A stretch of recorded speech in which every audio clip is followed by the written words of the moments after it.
Good morning friends, welcome to the engineering stations. मैं अजय चौधरी आज आपके लिए एक नया सेशन लेके आया हूँ, value engineering and value analysis. ये सेशन आपके लिए बहुत ही इम्पोर्टेंट है। कोई भी इंजीनियर, चाहे वो फ्रेशर हो या एक्सपीरियंस, ये आपके लिए बहुत इंपॉर्टेंट टॉपिक है। आप इसे स्किप मत कीजिए और मेरे चैनल को लाइक और सब्सक्राइब करना मत भूलिए। चलिए स्टार्ट करते हैं। सबसे पहले हम जानना चाहेंगे वैल्यू एनालिसिस हिस्ट्री। एक्चुअल में वैल्यू एनालिसिस 1947 में डेवलप हुआ था। एक कंपनी है जनरल इलेक्ट्रिक, यूएसए में। आफ्टर वर्ल्ड वॉर टू के बाद क्या हुआ कि skill labour, raw material, components की शॉर्टेज हो गई थी। जब भी किसी भी चीज़ की शॉर्टेज होगी तो डेफिनेटली कॉस्ट इंक्रीज होगा। दो कि कॉस्ट इंक्रीज होना बहुत ही मतलब क्रिटिकल प्रॉब्लम्स है किसी भी इंडस्ट्रीज के लिए। तो तभी वहाँ की टीम्स के जो मेंबर्स थे उन्होंने कुछ सब्स्टिट्यूट सर्च किए। उन्होंने देखा कि किसी तरह कॉस्ट को रिड्यूस किया जाए या प्रोडक्ट के अंदर कुछ इम्प्रूवमेंट किया जाए या दोनों को ही कुछ ना कुछ चेंजेस किया जाए। तभी उन्होंने एक सिस्टमेटिक प्रोसेस की सर्चिंग की जिससे कि कॉस्ट कम कर दी जाए और उनकी क्वालिटी, जो प्रोडक्ट की क्वालिटी है वो भी बनी रहे। इसी प्रोसेस को उन्होंने वैल्यू एनालिसिस का नाम दिया है। The set process is name is value analysis. Value क्या है? सबसे पहले हम वैल्यू एनालिसिस, वैल्यू इंजीनियरिंग से जाने से पहले हम वैल्यू को समझना बहुत जरूरी है। वैल्यू एक सिंपल सा वर्ड है लेकिन इसके मीनिंग डिफरेंट डिफरेंट है। अगर हम बात करें तो 7 टाइप्स ऑफ वैल्यूज हैं। Religious values, political values, social values, aesthetic, ethical, economic and judicial. Religious value अगर हम बात करें कि अगर आप रिलीजियस वैल्यू की बात करोगे तो आप देखोगे कि बड़े बड़े महात्मा होते हैं, बड़े बड़े पंडित होते हैं, उनकी एक अलग अलग वैल्यूज होती है। उसी तरह पॉलिटिक्स के अंदर भी मिनिस्ट्रियल पॉलिटिकल वैल्यू अलग अलग होती है, सामाजिक वैल्यू अलग होती है। लेकिन यहाँ पर जो हम बात कर रहे हैं बिजनेस सिनेरियो जो हमारा है, इस बिजनेस के अंदर इंडस्ट्री के ना हमारा जो फोकस है वो इकोनॉमिक वैल्यू पर है। इकोनॉमिक्स वैल्यू के ऊपर हमारा फोकस है और वी जो वर्क करता है इकोनॉमिक वैल्यू के ऊपर वर्क करता है। वैल्यू का मैथमेटिकल एक्सप्रेशंस है, आप देखोगे value equals to function divided by cost, the ratio between a function for customer satisfaction the cost of that functions. अब फंक्शंस क्या होता है? कोई भी चीज जो बनी है उसका कोई ना कोई पर्पस तो होता ही है। उसी पर्पस को हम फंक्शंस कहते हैं। दो तरह के फंक्शंस होते हैं किसी भी प्रोडक्ट के, primary functions, secondary functions. Primary functions वो होता है जिसके लिए वो बनाया गया है, अगर उस फंक्शंस को हम निकाल देंगे तो वो काम नहीं करेगा।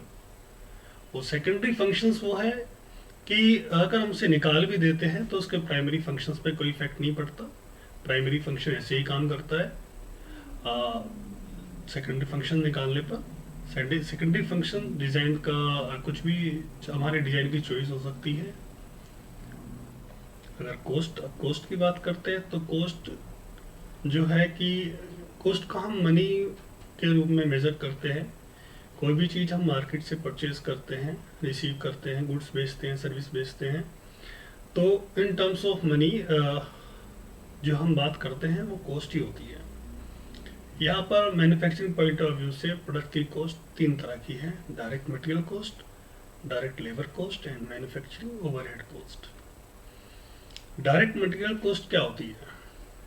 ये रॉ मटेरियल की कॉस्ट होती है जो कि डायरेक्टली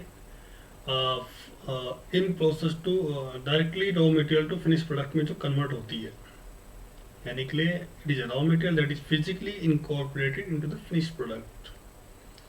डायरेक्ट लेबर कॉस्ट ये क्या है कि ये हमारी सैलरीज है, ये हमारी वेजेस है और जो पर्सनल बेनिफिट्स है, ठीक है, जो मैन्युफैक्चरिंग प्रोडक्ट्स पर डायरेक्टली इफेक्ट डालते हैं। मैन्युफैक्चरिंग ओवरहेड कॉस्ट ये वो कॉस्ट होती है जो हमारी प्रोडक्ट प्रोसेस सर्विस से डायरेक्टली एसोसिएट नहीं होती है। यूजुअली ओवरहेड कॉस्ट को हम 3 पार्टों में डिवाइड करते हैं: production overhead, administrative overhead and selling and distribution overhead.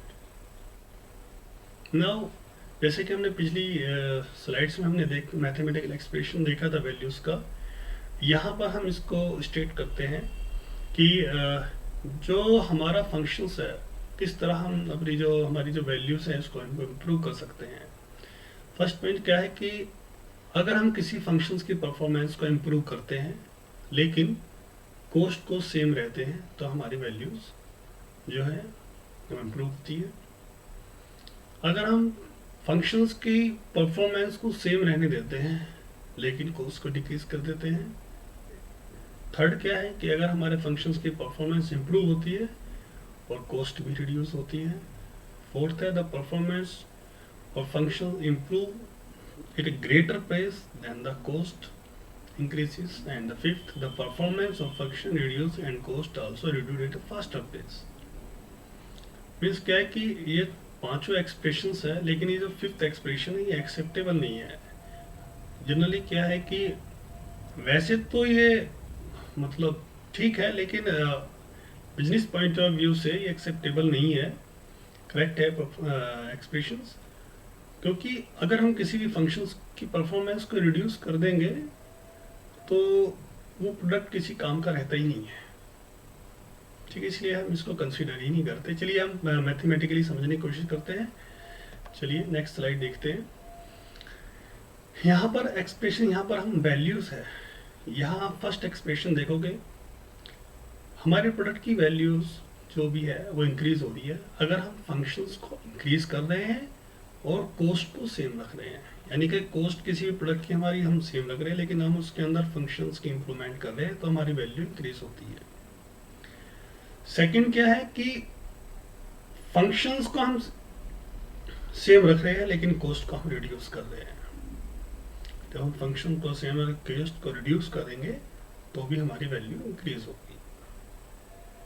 Third क्या है कि वैल्यू हम फंक्शंस को इंक्रीज कर रहे हैं और कॉस्ट को डिक्रीज कर रही है। ये बहुत ही फेवरेबल है, मोस्ट फेवरेबल है। जनरली हम इसी को यूज़ करते हैं, इसी पर फोकस करते हैं कि हम फंक्शंस को हम ज़्यादा से ज़्यादा इंक्रीज करें और कॉस्ट को ज़्यादा से ज़्यादा डिक्रीज करें ताकि हमारे प्रोडक्ट की मार्केट वैल्यू भी इम्प्रूव हो। फोर्थ, फंक्शंस को हम ज़्यादा इम्प्रूव कर रहे हैं, परफॉर्मेंस ज़्यादा इंक्रीज कर रहे हैं बट कॉस्ट भी थोड़ी सी इंक्रीज हो रही है। ठीक है, तो भी हमारी वैल्यू इंप्रूव होती है but as compare to function cost little increase होती है। लेकिन फिफ्थ क्या है कि वैल्यू हमारी इंक्रीज होती है अगर हम फंक्शन को थोड़ा सा डिक्रीज करते हैं और कॉस्ट को ज़्यादा डिक्रीज करते हैं, बट ये एक्सेप्टेबल नहीं है। फंक्शंस को हमें डिक्रीज नहीं करना है। सो फिफ्थ का जो एक्सप्रेशन हमें इसे यूज नहीं करना है। चलिए हम एग्जांपल से समझाते हैं। ये वी का एग्जांपल है। यहाँ पर हमने स्टार्टिंग से वॉचेस ली हुई है। फर्स्ट वॉच देखोगे आप तो ये हमारी वॉल क्लॉक है।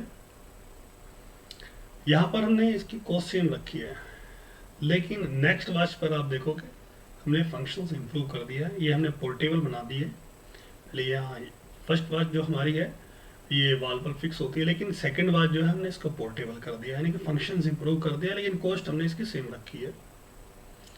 नेक्स्ट में हमने फिर फंक्शंस में और इम्प्रूव कर दिया, हमने इसको हैंड वॉच में कन्वर्ट कर दिया है। यहाँ पर ये हैंड वॉच क्या है कि पोर्टेबल भी हो गई है और हम हाथ पर मतलब इजीली है, कॉस्ट भी सेम रखी है इसकी लेकिन फंक्शंस इसके इम्प्रूव हो गए हैं, इजीली कहीं भी कैरी कर सकते हैं। नेक्स्ट में क्या है कि हैंड वॉच के अंदर हमने और इम्प्रूवमेंट किए हैं, इसके फंक्शंस बढ़ा दिए, इसमें डेट ऐड कर दिए हैं, इसमें मंथ ऐड कर दिया है, डेज और मंथ दोनों ऐड कर दिए हैं। नेक्स्ट वॉच में अगर आप देखोगे तो स्पोर्टी बना दी है, उसमें कई सारे फंक्शंस ऐड कर दिए हैं। स्पोर्ट वॉच में स्टॉप वॉच लगा दी है, कई चीज़ें फंक्शंस। और उसके बाद अभी लेटेस्ट में है कि आप इसको अगर देखोगे तो उसमें सारे नेट फंक्शंस डाल दिए हैं जो कि लेटेस्ट है। यानी कि कॉस्ट को हमने अगर फर्स्ट वॉच से लास्ट वॉच में देखोगे तो कॉस्ट हमने सिमिलर रखी है लेकिन उसमें फंक्शंस को इम्प्रूवमेंट कर दिया है, इसमें उसकी परफॉर्मेंस बढ़ा दी है। तो यहाँ पर हमारी वैल्यूज बढ़ रही है, हमारे प्रोडक्ट मार्केट में ज़्यादा सेल होगा अगर हम इस तरह का वर्कआउट करते हैं। Next slide. ये भी एक हमारा एग्जांपल है। फर्स्ट आप देखोगे 1876 में जो हमारा फ़ोन था, जो हमारा बेल फ़ोन था, जो हमारी ईजाद हुई थी फ़ोन की, उसके बाद से हर स्टेज में कुछ ना कुछ इम्प्रूवमेंट्स हुई है। लेकिन यहाँ पर इम्प्रूवमेंट्स, फंक्शंस में इम्प्रूवमेंट हो रही है तो थोड़ी सी कॉस्ट भी बढ़ रही है, लेकिन इम्प्रूवमेंट ज़्यादा है एज कम्पेयर टू कॉस्ट। सो यहाँ पर वैल्यू इंक्रीज हो रही है फंक्शंस, मैक्सिमम फंक्शंस के साथ, मिनिमम कॉस्ट के साथ। थर्ड, जो कि हमारा मोस्ट फेवरेबल वैल्यू का जो हम यूज़ करते हैं, यहाँ पर हमने प्रोडक्ट्स है हमारे, डिफरेंट डिफरेंट प्रोडक्ट्स है। आप ऊपर देखोगे तो यहाँ पर मैप्स है अलग अलग, ये कैमरा है, वॉचेस है, कैलकुलेटर्स है, मोबाइल है, टीवी है, रेडियो है, कैलेंडर्स है, न्यूज़पेपर है।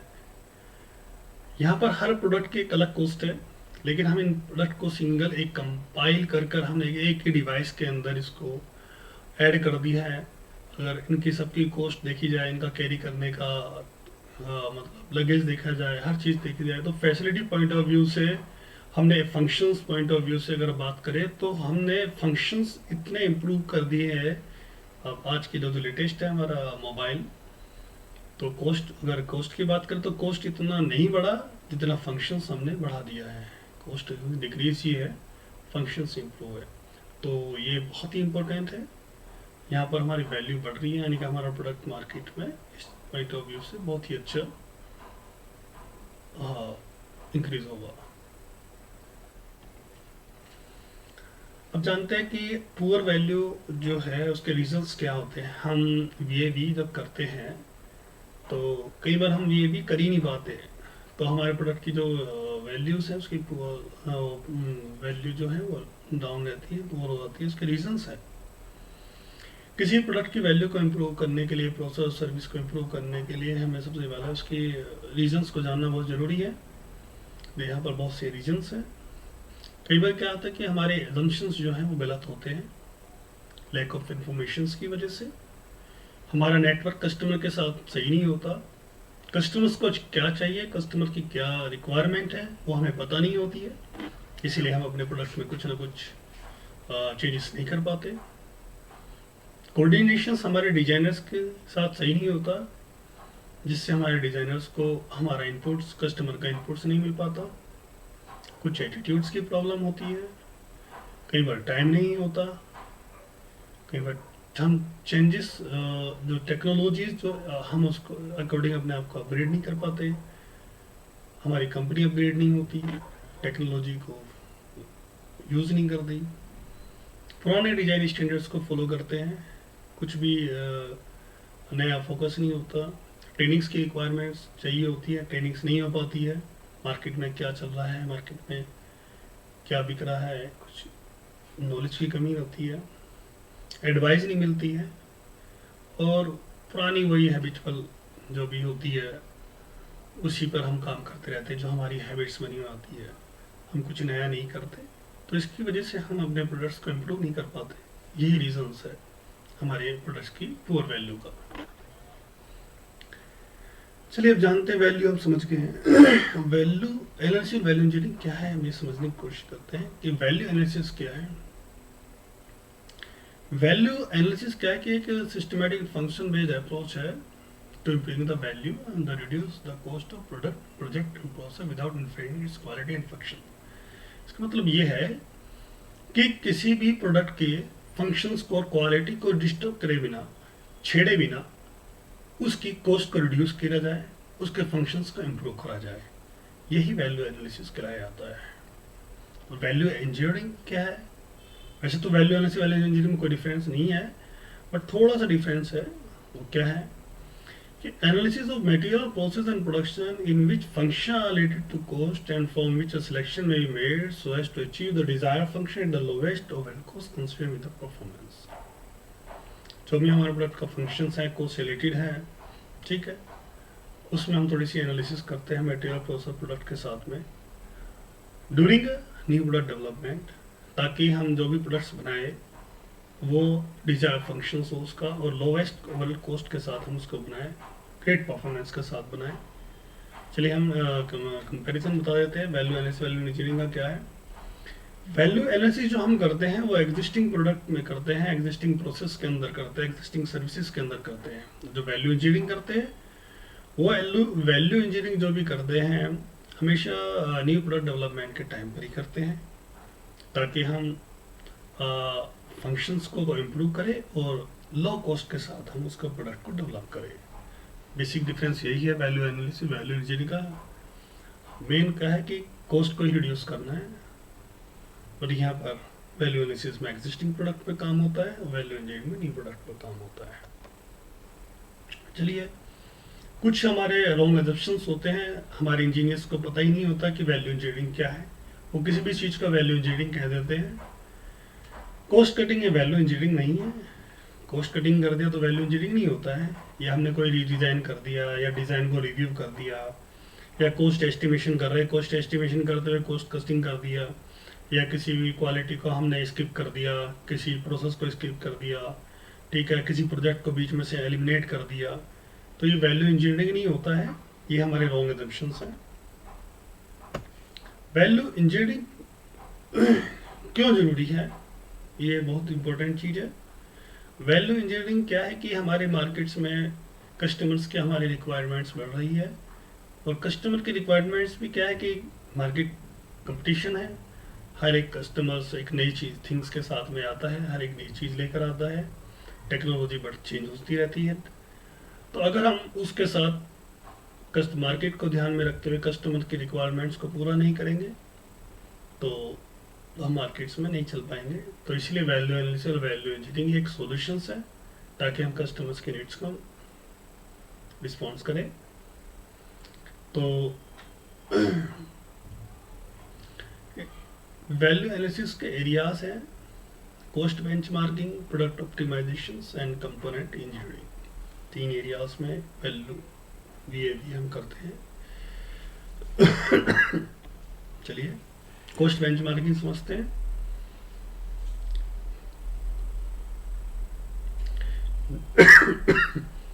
जो भी कॉस्ट है, जो भी मार्केट्स में हमने अपना गुड्स, जो भी प्रोडक्ट्स हमने सेल आउट कर दिया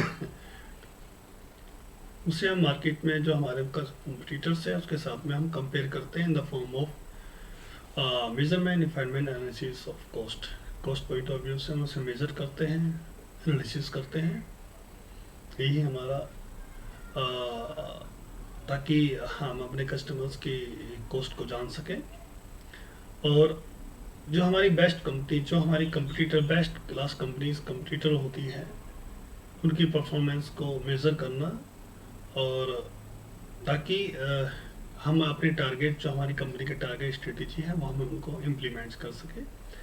ऐसी इंफॉर्मेशंस का हम यूज़ करते हैं, और उनके साथ में अपनी कॉस्ट को, उनकी कॉस्ट, कंपटीटर की कॉस्ट को एज अ बेंचमार्क हम यूज़ करते हैं। 2 तरह की बेंचमार्किंग है, इंटरनल बेंचमार्किंग है, एक्सटर्नल बेंचमार्किंग है।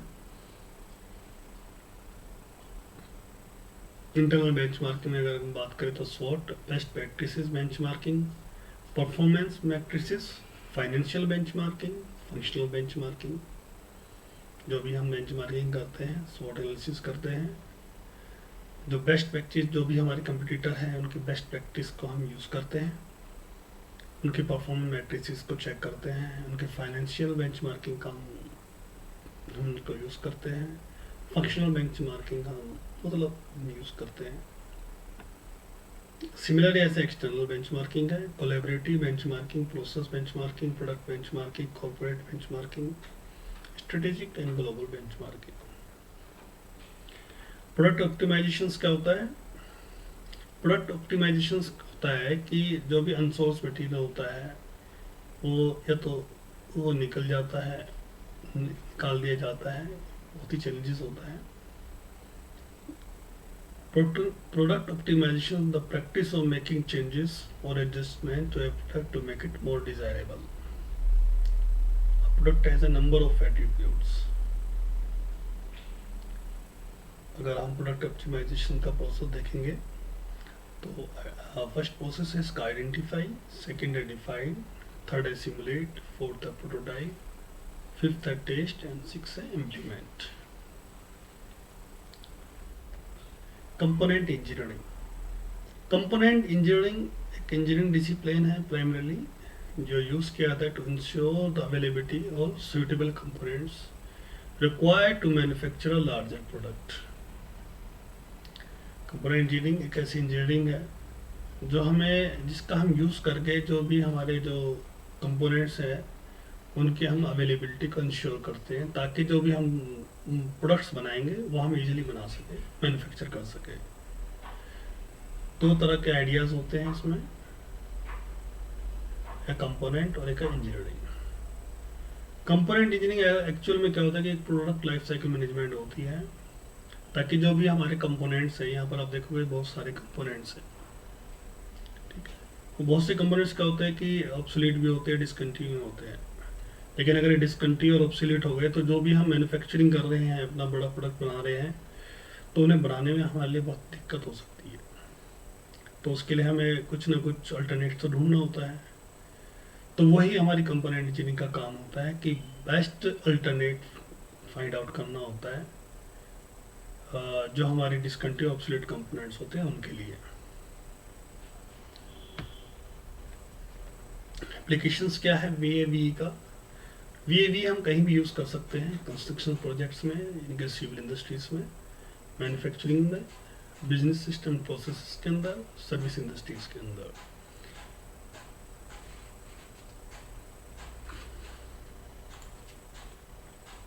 प्रोसेसेस क्या है VAVE के? VAVE के नॉर्मल प्रोसेस है, हमें जिस चीज़ का VAVE करना है, जिस एरिया में VAVE करना है, जिस प्रोडक्ट में, जिस सर्विसेज में, हमें स्कोप पता होना चाहिए। जब हमें स्कोप पता होगा तो हम उसके लिए हमें उसका डाटा कलेक्ट करेंगे, उसका फंक्शन, उसकी कॉस्ट को जानेंगे, उस प्रोडक्ट की कॉस्ट क्या है, उस प्रोडक्ट का फंक्शंस क्या है, वो डाटा हम कलेक्ट करेंगे।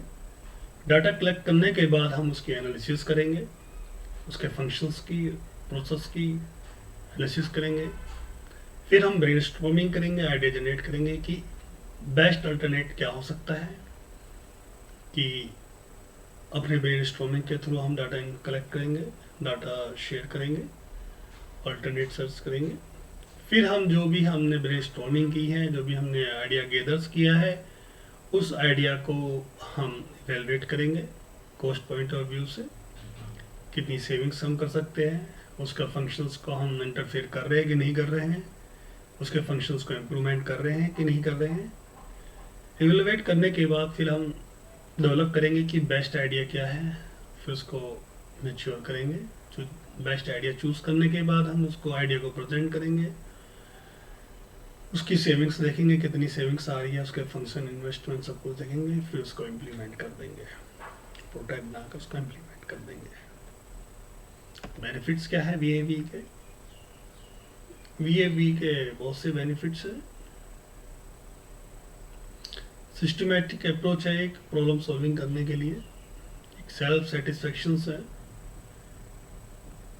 नॉलेज के अंदर इम्प्रूवमेंट्स हैं, इन एबिलिटीज़ के अंदर, participation in transparent process that result in more informative decisions. और ऑर्गेनाइजेशंस की अगर हम बात करें, ऊपर वाला जो था कि वो किसी इंडिविजुअल्स के लिए था, यहाँ पर ये ऑर्गेनाइजेशंस के लिए अगर हम बात करें तो VAVE का बेनिफिट ऑर्गेनाइजेशंस के अलग है। ये बेस्ट रिटर्न ऑफ इन्वेस्टमेंट देता है, बेस्ट कॉस्ट सेविंग है, परफॉर्मेंस इम्प्रूवमेंट होती है, डिफिकल्ट डिज़ाइन जो प्रॉब्लम्स होती है वो सॉल्व हो जाती है, कॉर्पोरेट कल्चर के अंदर जो इम्प्रूवमेंट्स है, इनहेंस क्रिएटिविटी के थ्रू, और introduction of new ideas and approach, improve quality. Thank you.